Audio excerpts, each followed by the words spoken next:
He will be sadly missed from all sides of the House. Right, let us start with questions for the Cabinet Office. Mike Amesbury. Question number 1, Mr. Speaker. Minister.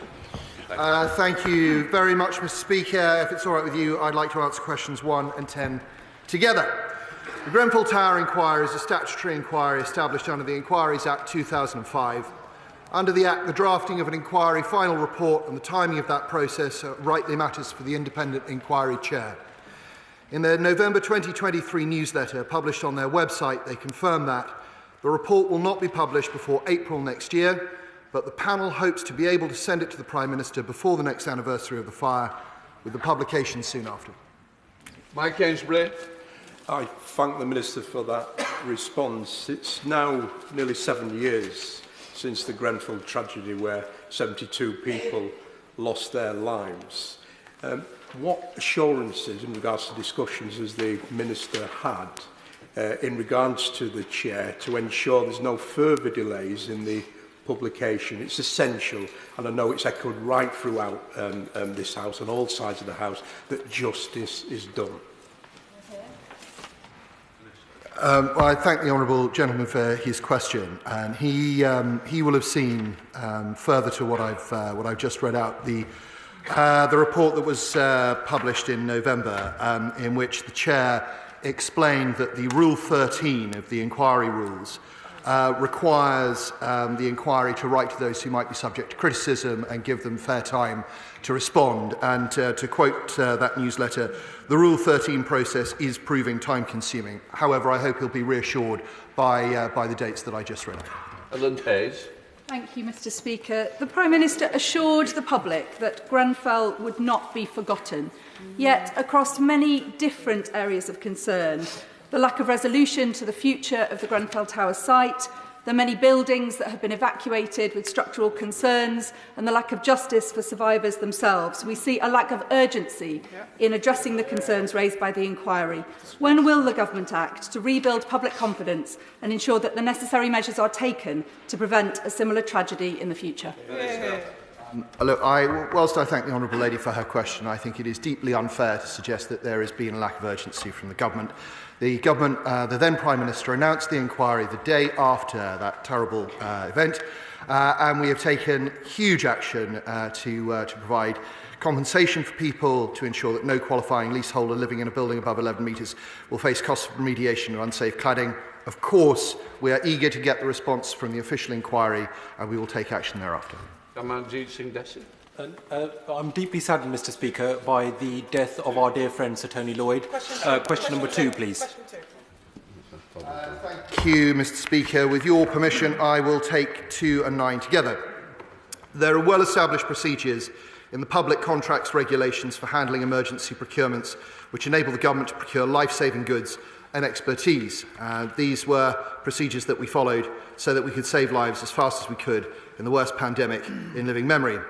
The Procurement Act, just passed through both Houses of Parliament, will introduce faster competition processes for emergency buying, reducing the reliance on direct awards while retaining and improving transparency and the ability to act at pace in situations similar to the COVID pandemic.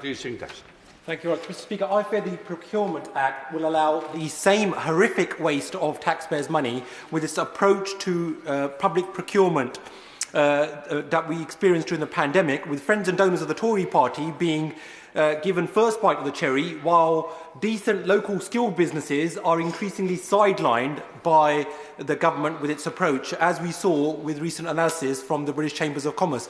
So, Minister, can you explain, or can the Minister explain, why SMEs are being increasingly sidelined from access to public procurement? Look, I have to take issue with a number of points the honourable gentleman has just made. First and foremost, this idea, which is constantly perpetrated by people on the other side, constantly repeated by people on the other side of the House, that there was special consideration for individual companies. No, so it's very important we go through this. It's very, very important we go through this yet again. because the honourable gentleman has had answers on this twice in the past year, and I'm going to tell him a third time. Yet the simple fact of the matter is that everyone who applied for a contract went through the same process, that very hard-working and professional civil servants made those judgments in uniquely difficult circumstances, and I'm quite frankly sick of hearing their good name slurred. Can I just say, if he gets to fourth, I hope we won't get the attention that we're receiving today. Debbie Abrahams. And I have to say, I absolutely agree with my honourable friend. And in spite of the Minister's protestation, the evidence is to the contrary. And the fact that Ministers' mates are able... Sorry. You don't need a PPS chipping in. Is that understood? Thank you.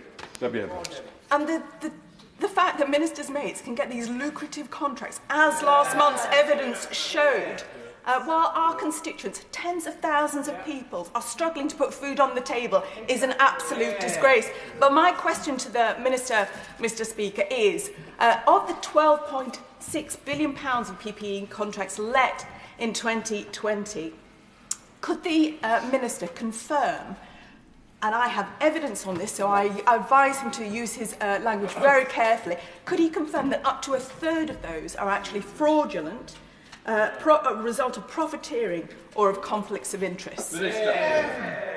Well, I'd be very interested to see the honourable lady's evidence.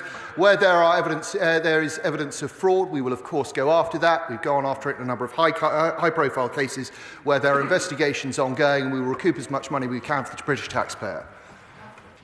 Shadow Minister Jonathan Ashworth. Grateful, Mr. Speaker, and I just want to also put on record my condolences to Tony Lloyd's family. He will be missed across the House and across the Labour movement as a whole. Now, Mr. Speaker, the government lost £9 billion to duff unusable PPE. The Prime Minister, then Chancellor, signed off £7 billion worth of dodgy COVID loans. Even today, the government is losing £10 billion to tax fraud, £6 billion to universal credit fraud, billions and billions more across the public sector as a whole. Isn't the truth that families are paying £1,200 more on average in tax because this government simply cannot be trusted with taxpayers' money? Yeah, and I really struggle with this line of questioning when but people on the other side of the House have very, very short memories. This was the worst absolutely worst pandemic that we have had in over a century. The pressures on government were immense. And the accusation that that we bought too much PPE is akin to people standing up at the end in 1945 and saying the government bought too many Spitfires. Right, Vicky Ford. Mr. Speaker, can I also add my condolences to Tony and his family? Question number 1, please. Three, please. Thank you, Mr. Speaker. I do know that the Right Honourable Lady is particularly interested in this area following cyber attacks in her constituency in 2019. I can assure her that we are improving cybersecurity defences across critical national infrastructure and government organisations. Initiatives such as GovAssure, which I launched last year, are setting higher standards for resilience, and the Government Cyber Coordination Centre is enabling collaboration and information sharing on cybersecurity best practice. Vicky Ford. Cybersecurity is the biggest risk that many companies face, but so many small and medium-sized businesses are not insured. And buying a good quality cybersecurity insurance can also involve a health check to make sure that your systems are protected. The UK is the world leader in insurance. Chelmsford is the largest cluster of insurance companies outside of London.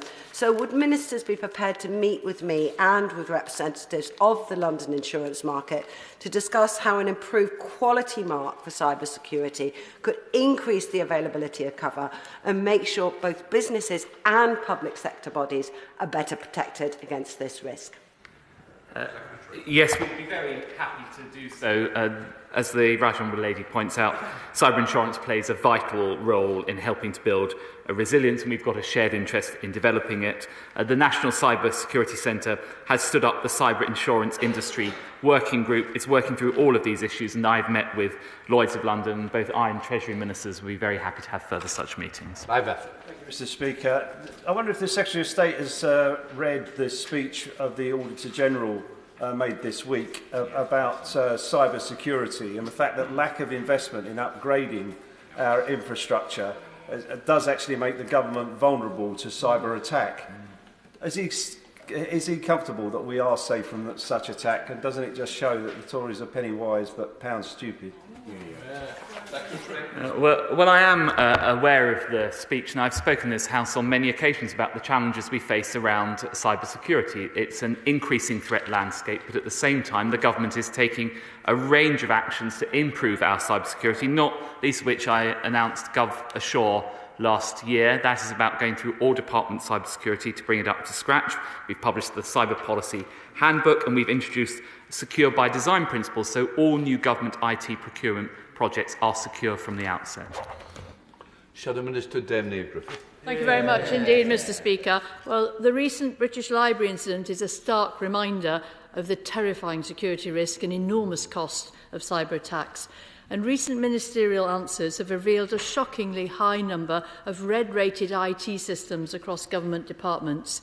So I hear the Secretary of State's words, but as the government cyber security strategy tells us that transparent central governance structures will maintain oversight and responsibility for cross-government cyber security risk, will he now set out the government's timetable for remedying this shocking situation and explain how he will keep this House updated on progress? Yes, so I would say to the Honourable Lady, the reason why we know about this in the first place is because of the work undertaken by the government to fully understand the cybersecurity risks facing this country. And indeed, we're better prepared than most countries around the world. Nonetheless, in respect of the red-rated systems, we are developing remediation plans for those systems. All of those will be in place by next year. We're tracking progress, and we're confident that we'll achieve over £1 billion of efficiency savings in addition, as well as achieving that greater resilience by next year. David Davis. Number 4, sir. Thank you, sir. With your permission, I'll take 4 and 8 together. The Procurement Act will deliver simpler, more effective public sector procurement and help SMEs secure a greater share of approximately £300 billion of expenditure every year. The Act includes a new duty on contracting authorities to have regard to the particular barriers facing SMEs and to consider what can be done to overcome them. David. Now, to some extent, SMEs have been blocked out by large companies historically. This week, it's been reported the government tried to block Fujitsu from bidding for future contracts on the basis of woeful performance in previous contracts. Government and lawyers advise this could not be done. They're wrong. So will the government give further serious thought to blocking large companies like Fujitsu with terrible track records from bidding for future contracts and, if absolutely necessary, legislate accordingly? Well, I thank the honourable gentleman for his question. As he'll know, there are clearly defined circumstances in which the government can exclude companies from bidding for contracts. On the issue of Fujitsu, you may be interested to hear that this morning Cabinet Office received a letter from Fujitsu voluntarily undertaking not to bid for government contracts whilst the inquiry is ongoing, unless, of course, the government asks them to. Paul Howell first. Thank you, Mr. Speaker. Mr. Speaker, when it comes to SMEs getting government contracts, sometimes the devil is in the detail and the unintended consequences. And what's been raised with me by one of my businesses is that the prior year turnover to contract ratio restriction in public procurement is hindering the growth of businesses like Cromek and Netpark at Sedgefield, forcing them to surrender margins to prime contractors and meet the contract eligibility requirements, costing the UK government the best innovation and costing SMEs growth. Will the Minister please commit to exploring alternative measures for assessing contract eligibility, including looking at the model of the US government and its associated agencies?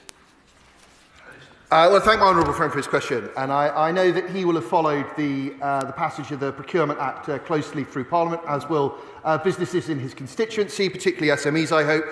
He'll have seen that the Act removes unnecessary obstacles relating to audited accounts and insurance and the conditions of participation, meaning small businesses will no longer be shut out of the procurement process, nor incur unnecessary costs. And that duty that I referred to earlier for those procuring government contracts to consider how to remove barriers to SMEs is really going to change the landscape for our small and medium-sized enterprises.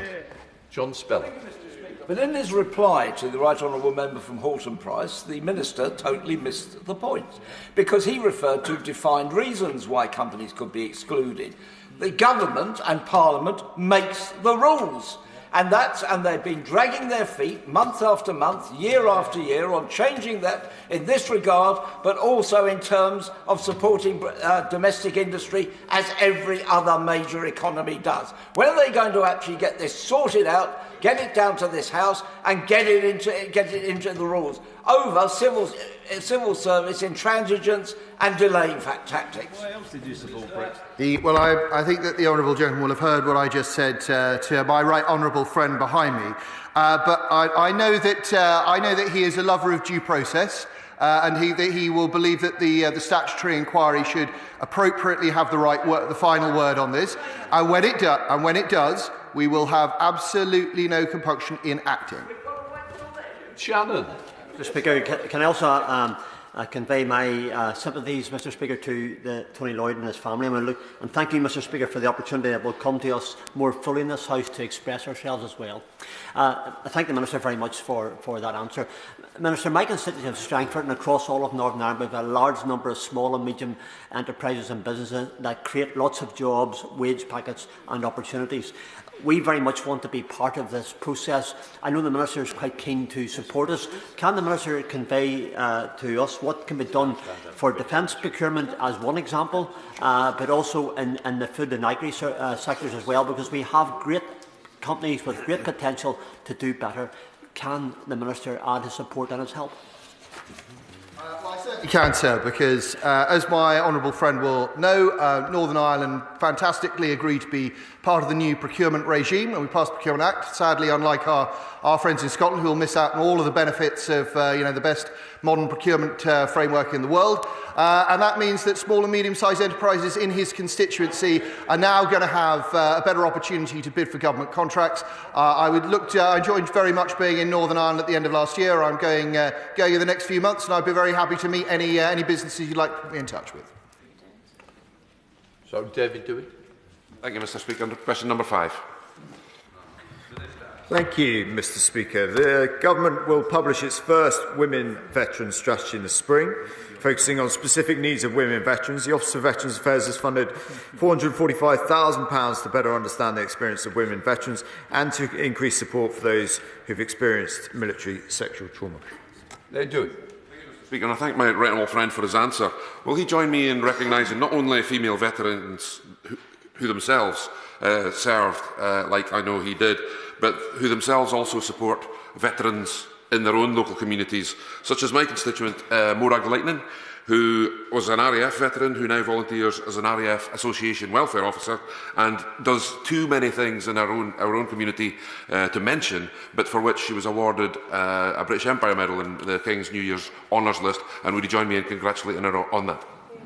I pay huge tribute to Morag and the many others that I've met over the last few years who work night and day, really at the coalface of veterans' care and veterans' policy.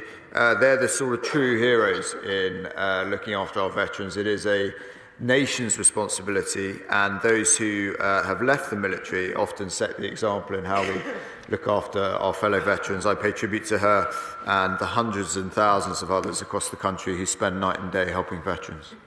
Thank you, Mr. Speaker. I welcome the Women's Veterans Strategy and the update that the Minister's given on it. Will it take into account the findings of the review of veterans' welfare services that I was very pleased the Government carried out? Yes, of course. The review of welfare services for veterans is the most significant review that's happened ever on the place of the Statutory Service of Veterans Affairs across the MOD and across government. And of course, look, it's been a concern of mine for some time that female veterans have not felt as included and as part of the veterans community as I've wanted them to, and I'm absolutely determined to overcorrect for that and make sure that women veterans are looked after and as proud of their service and proud of being the veteran community as much as I am.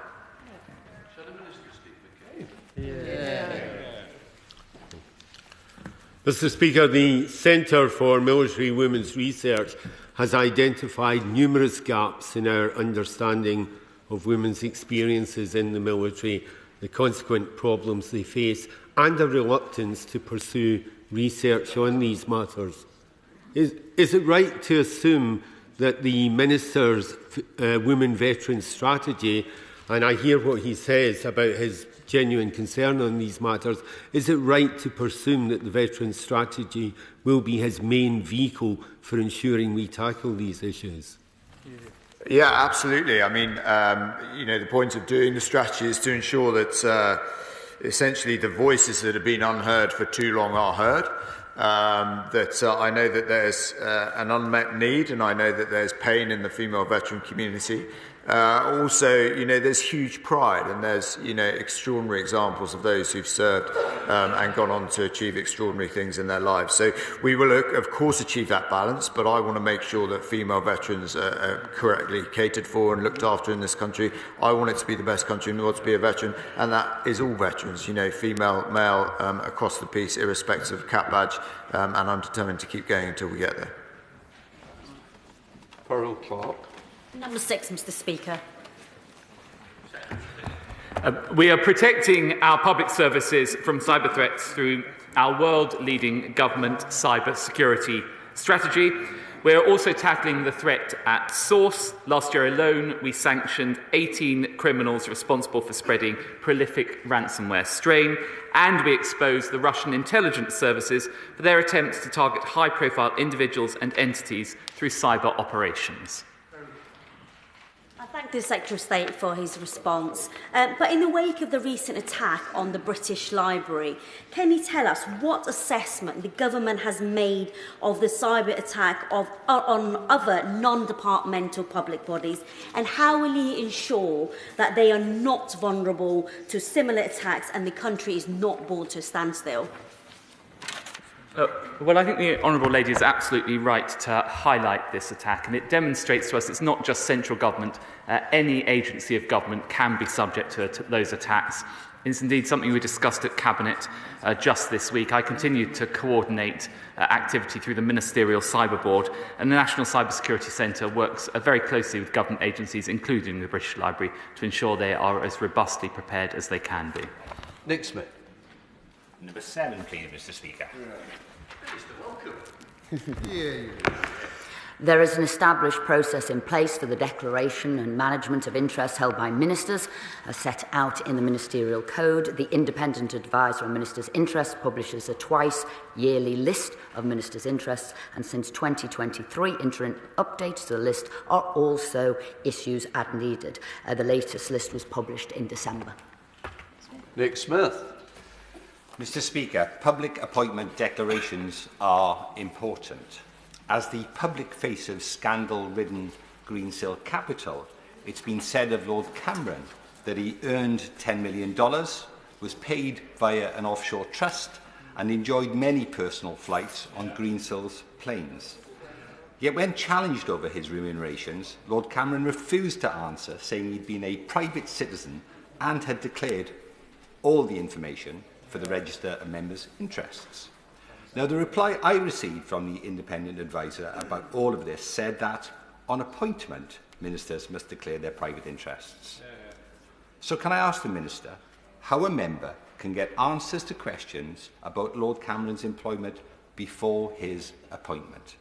Surely, if someone gets a new public job, answers to fair questions should be laid out for all of us to see. As the Honourable Member says, integrity is vital in this place, and we all do adhere to high standards. You'll also know that there is an established regime in place for those declarations, and the Foreign Secretary has adhered to those. And as he has said, he has just one job now, Foreign Secretary of the United Kingdom, of which he is very proud to have, and work with the Prime Minister to try and make sure our country can be as safe and as prosperous as possible. SNP spokesperson Kirsty Blackman. Thank you, Mr. Speaker. Please accept my apologies if my voice gives out partway through this. I'll do my best. Our thoughts from the SNP are with Tony Lloyd, his family, his constituents, and all of those feeling the pain of his loss today. Mr. Speaker, the Prime Minister and 4 ministers, including the Foreign Secretary, hold their wealth in blind trusts or management. The Ministerial Code says that ministers must ensure no conflict arises or appears to arise between their public duties and their private interests. How can the public trust their politicians when this money is hidden from public scrutiny? Repeat again, there are established regimes in place for the declaration and management of interest, and it's overseen by an independent advisor who does publish these reports twice a year. The report that was published in December, Mr. Speaker, that Lord Cameron lobbied on behalf of Chinese States Belt and Road Initiative, aiding the geopolitical and economic interests of the Chinese government. The 49-day Prime Minister also sought to export defence equipment to China. If there is nothing to fear, there is nothing to hide. Will any new requirement be placed on UK politicians to disclose in full interests from foreign states, even when these are in blind trusts or managements? I refer the Honourable Lady to the latest lists of ministers' interests, which was published on the 14th of December in 2023 and included the relevant interests of all ministers forming the government as of the 14th of December 2023, including the Foreign Secretary. Our clear-eyed position on China remains unchanged, and our approach of engaging directly and robustly with China in the UK national interest is the right one and is firmly in line with our G7 and Five Eyes partners. Number 11, Mr. Speaker. Well, this is an area I discuss regularly with Cabinet colleagues.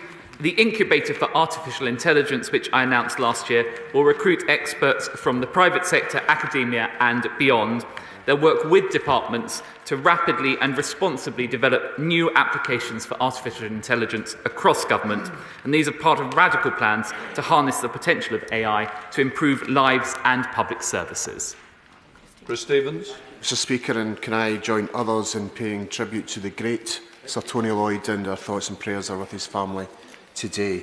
Thank the Minister for the answer. As the Government has started work on an artificial intelligence hit squad to eliminate civil service jobs and replace human labour, it's of urgent importance that it lay out the safeguards it will enact. So given the childcare benefit scandal in the Netherlands in 2021, where artificial intelligence baked in racial profiling which discriminated against minorities, that highlights the necessity of strict controls and protections. So will the Minister reveal what steps they are taking to prevent the harmful use of artificial intelligence?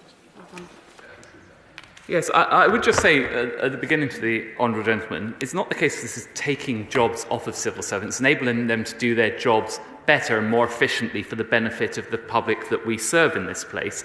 In respect of the measures that we're taking to make sure we follow best practice, the government's CDDO, the Central Digital and Data Office, is making sure we ensure a high delivery of quality and regular testing of this software throughout all stages of development. And in addition, there's a service assessment model. So we're taking a number of steps to make sure we guard against the risks highlighted by the honourable gentleman.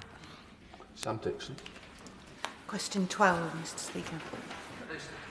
Thank you, Mr. Speaker.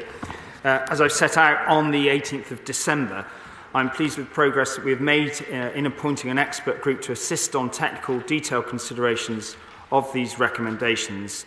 It was announced yesterday that the final report will be published on the 20th of May, and the Government is committed to updating Parliament on next steps within 25 sitting days of publication. The publication of the final report into the infected blood scandal has yet again been delayed, causing dismay for hundreds of people, including my constituents in Chester, who are still waiting for justice. In this matter, time is precious. This government committed to bringing the steps forward for primary legislation early in the new year to enable the establishment of the compensation scheme. Given this House has shown its majority support, can he confirm that the government will now get on with this? Yes, obviously, I take the will of the House very seriously, and the vote on the 4th of December as part of the Victims and Prisoners Bill will now be working through the next stage, and it will be in the other place the week after next. And obviously, I've been working with colleagues across government to ensure that the government is able to respond appropriately at that time. The House understands that it's the Minister's department which has to coordinate government, and it's not an easy thing to do. Will he understand that Sir Robert Francis and Sir Brian Langstaff have made it absolutely clear that the final report will say nothing more about compensation? It isn't just the victims of the infected blood that matter, it's the families of those who have already died. They're dying as well. And can I ask, on behalf of the All-Party Group, and I'm sure the Honourable Lady, the member for Kingston Hull, would say so too, it really is too long to wait till 28 days after a report has come in May. People want to have certainty and they need to have the support. Well, I thank the right honourable gentleman for his empathy with the complexity of delivering this, and I recognise the urgency, of course, and that's why over the recess I had several meetings with officials. We're moving forward with the appointment of the clinical, legal and care experts, but I recognise his focus and the focus of colleagues across the House is on the speed of delivery of payments. Obviously, we made those interim payments further to the first interim report recommendations in October 2022. I will continue to have meetings with colleagues to move this forward as quickly as I possibly can. First to come, Michael. Thank you, Mr. Speaker. Cabinet Office does not hold data centrally regarding personal smartphone use. We are committed to ensuring government business is conducted securely and to supporting individuals in meeting their security responsibilities. In March last year, we published guidance concerning the use of non-corporate communication channels for government business, which set out considerations around the use of private devices. It may be part of a very small and shrinking group, but I think it's actually sensible that ministers and officials and advisers should be able to share their thinking and thoughts in private on occasions.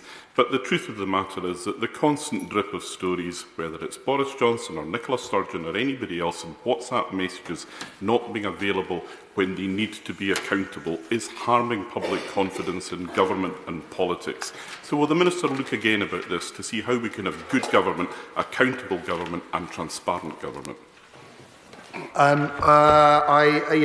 Honourable Gentleman raised important points, and I draw his attention to the document that we published last year using non-corporate communication channels, e.g. WhatsApp, private email, SMS for government business. I think he'll be particularly interested in the summary table on page 2. Duncan Baker. Question number 14, please, Mr. Speaker. We have made a number of important changes to increase transparency. We have launched a new website and online form to make it easier for anyone to nominate someone. We have brought the recruitment of the independent honours committees who make the honours recommendations in alignment with the Government Code for public appointments, and we have bolstered probity checks through new and renewed agreements with vetting bodies. Duncan Baker. Thank you, Mr. Speaker. I think the Post Office scandal and Paula Bennell's handing back her CBE has shone a real light on the need for more scrutiny and transparency in the honours system. So will the Minister agree that the vetting process, that scrutiny and that transparency is needed more than ever in our honours system to protect its integrity? Minister. I can agree, and given my honourable friend was a former sub-postmaster himself, I can fully understand why he feels so strongly about this matter, and it's absolutely right to do so, and thank him for all the work he's done on fellow postmasters and sub-postmasters. And yes, it is important that we protect the integrity of the honours system, which is something to which this government is committed. It is also why we have undertaken a range of actions to strengthen checks, including including expanding criminal record checks and working closely with regulators and other bodies to ensure that a full due diligence is carried out on all nominees. Thank you, Mr. Speaker. And the Right Honourable Lady just spoke about the integrity of the honours system, but the government failed to be transparent around the interests of Baroness Moan and the PPE MedPro contracts, where around over £200 million have been wasted. We've no answer from the government as to why the links were not made public at the time. We've got no answer why a government minister didn't correct the wrong impression that had been given in public, and no answer in response to the allegation that the government indicated an NCA investigation would be dropped if the civil claim was settled. Now, we on these benches called on the government back on the 18th of December to order an urgent investigation into this to give taxpayers the answers they deserve, but the Deputy Prime Minister has not even responded to the letter. Is the reason the government is so afraid of an investigation into this that it will just show, once again, Tory sleaze? We have responded. We've responded. You have not responded. He has responded. Have you not had our letter? You haven't had it? Have you not had it? I will say from the dispatch box here that the answer has been sent and given. If it needs to be reissued, we will indeed do that, but it has been sent. But Baroness Moan has taken leave of absence from the Lords, and there are separate investigations into those allegations against her. If she is found guilty of wrongdoing, she needs to, in my mind, resign membership of the Lords, and the public would expect no less than that. The House of Lords Reform Act 2014 ensures that a member convicted of serious offences will cease to be a member of the House of Lords, and that's what we want to see. We do not want to see people who bring either house into disrepute in this House. They need to leave. Question 15, please, Mr. Speaker.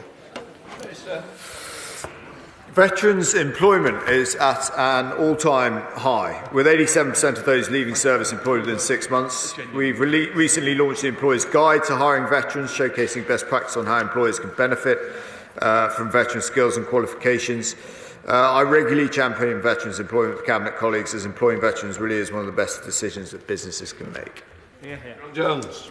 Thank you, Mr. Speaker. Isn't it the case that after 13 years of Conservative government, ministers have created a postcode lottery for veterans and halved employment support for veterans? Specifically, will the minister tell the House how many veterans have been employed as a result of the Civil Service Interview Veterans Scheme?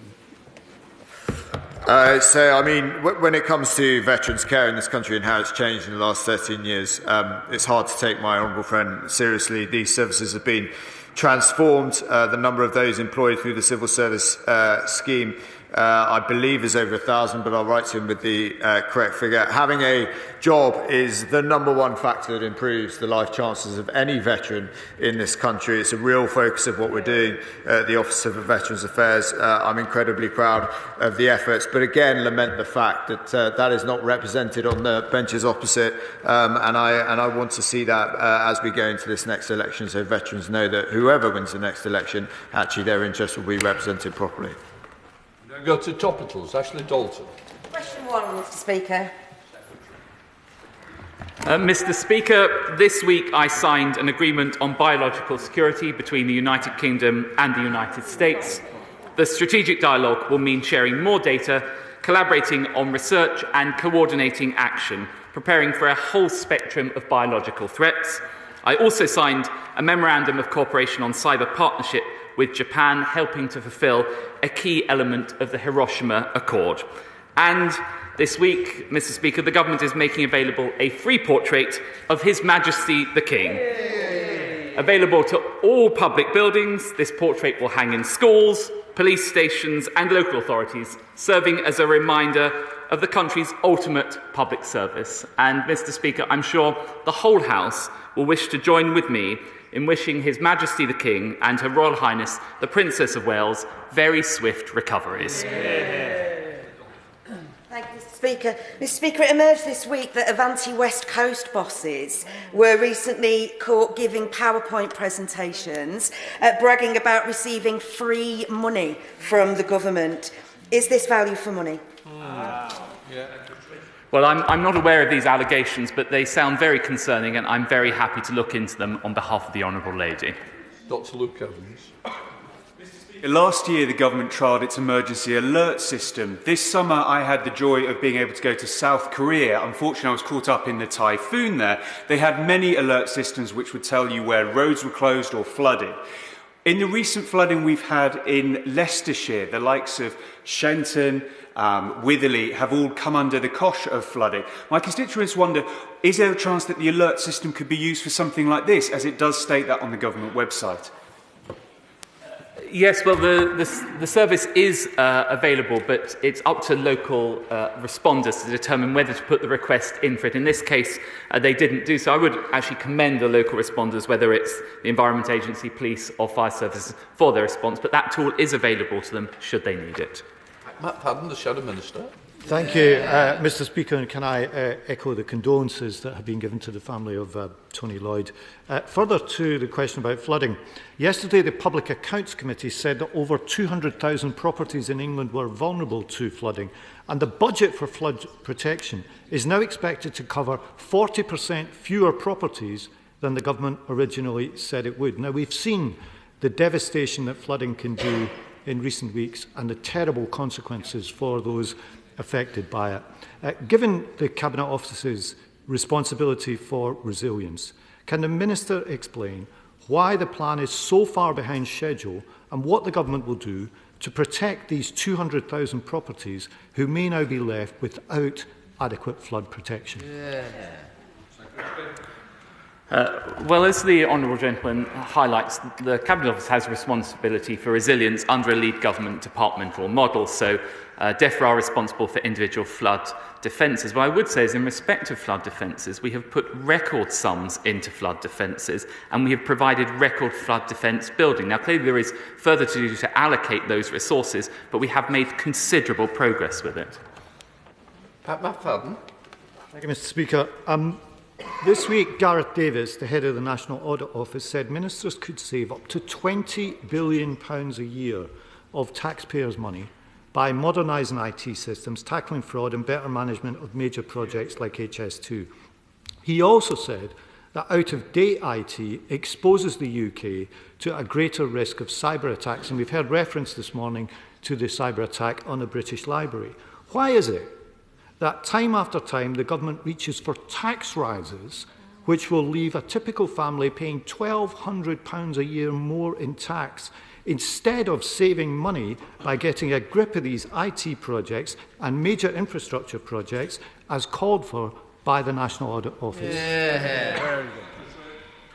Well, that's precisely why we have created I.AI under my leadership, to make sure that we apply artificial intelligence to drive down the cost of public services and to improve outputs. But I would just say gently to the right honourable gentleman, it's a little bit rich taking lectures from the party opposite, who, when they're in government, wasted over £26 billion on failed IT projects. Failed IT projects in the NHS, failed IT projects in the MOD, failed IT projects at DEFRA. And where was the right honourable gentleman? Sat in Downing Street while that happened.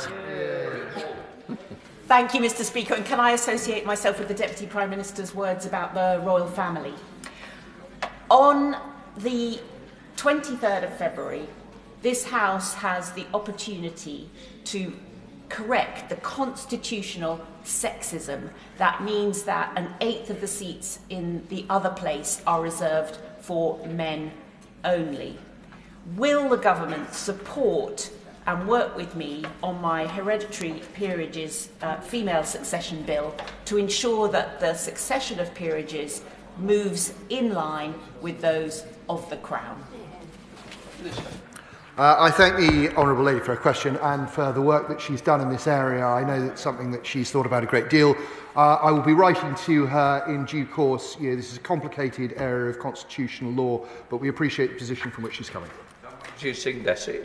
Mr. Speaker, in light of the shocking revelation that only 2% of the total tip-offs received by the government's COVID fraud hotline are being actively pursued, can the Secretary of State explain to an increasingly despairing nation what steps this government is taking to recover every single penny of that fraudulently claimed taxpayer money?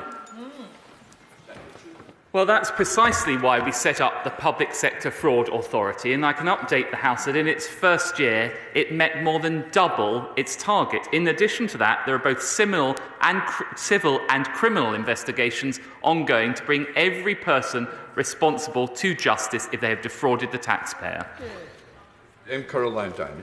Very much, Mr. Speaker. I know that you'll be aware, Mr. Speaker, that my constituency boasts the highest number of veterans of any in the UK, with around 12% of people having served.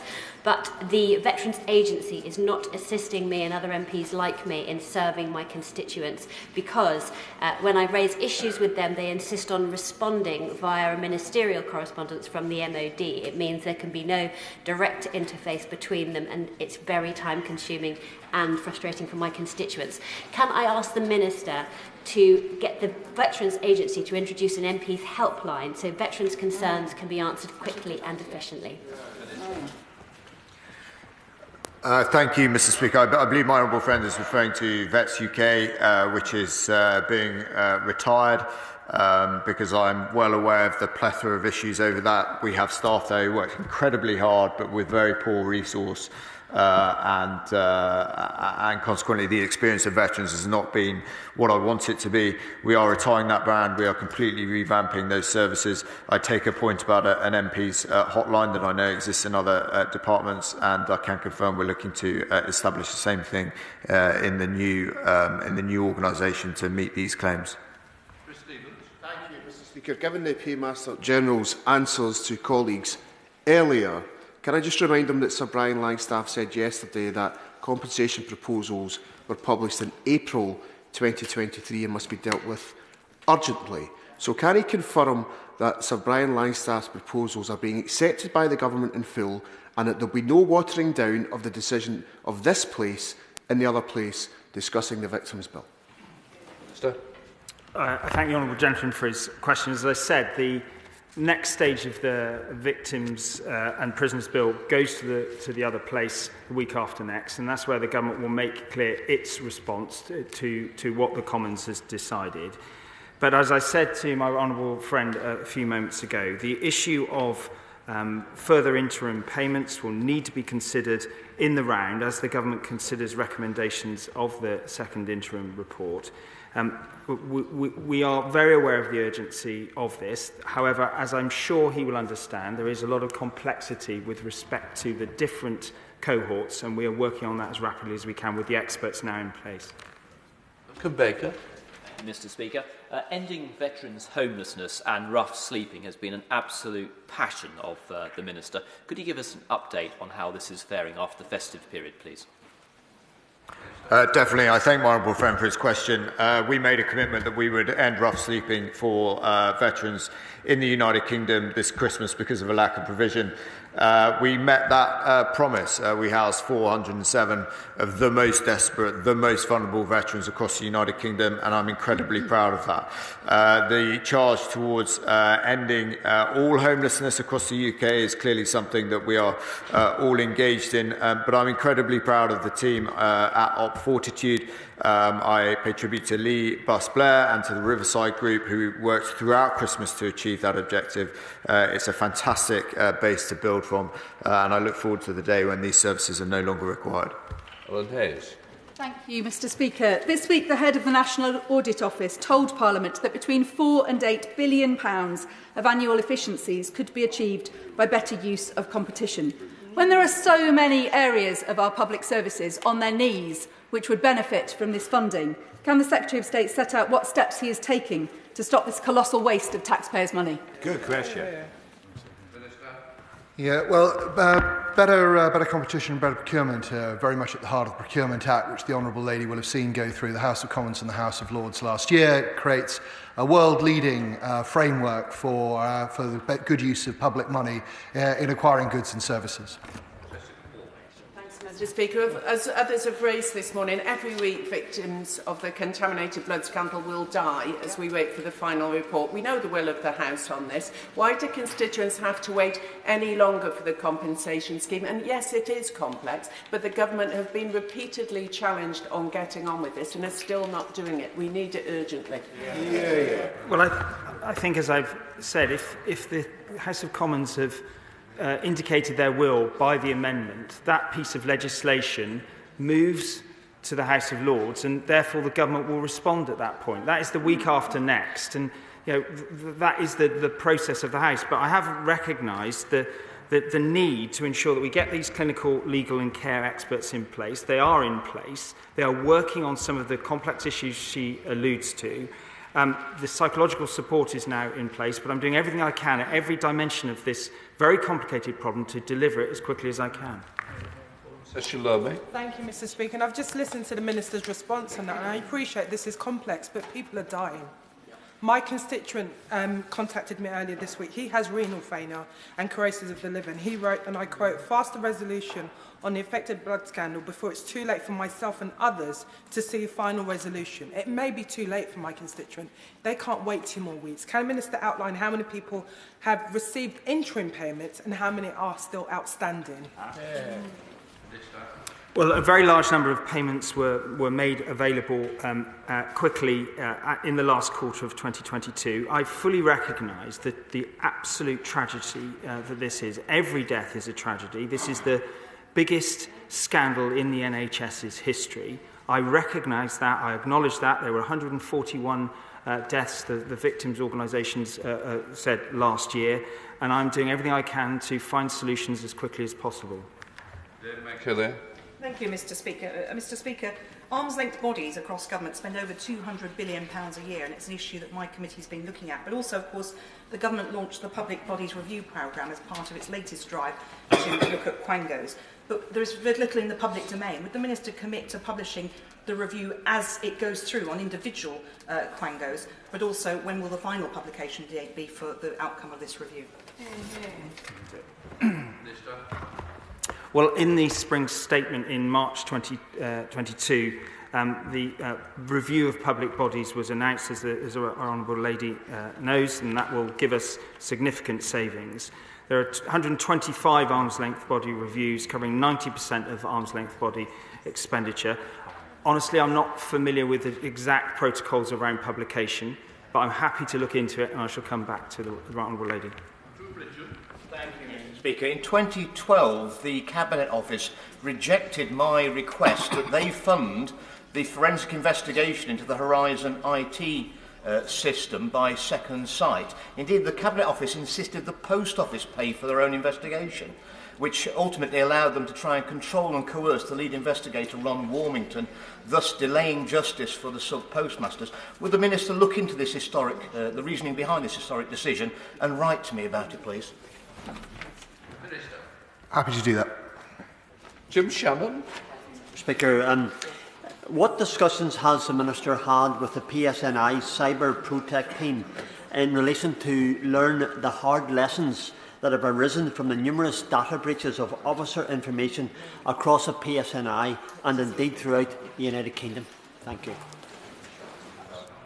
Well, this was an appalling incident, as the honourable gentleman knows, and it also highlighted big flaws with the way in which data is handled in respect of freedom of information requests. We have issued further guidance in respect of how those freedom of information requests should be handled, but I continue to work with officials in my department and across government to make sure that this sort of incident should never happen again.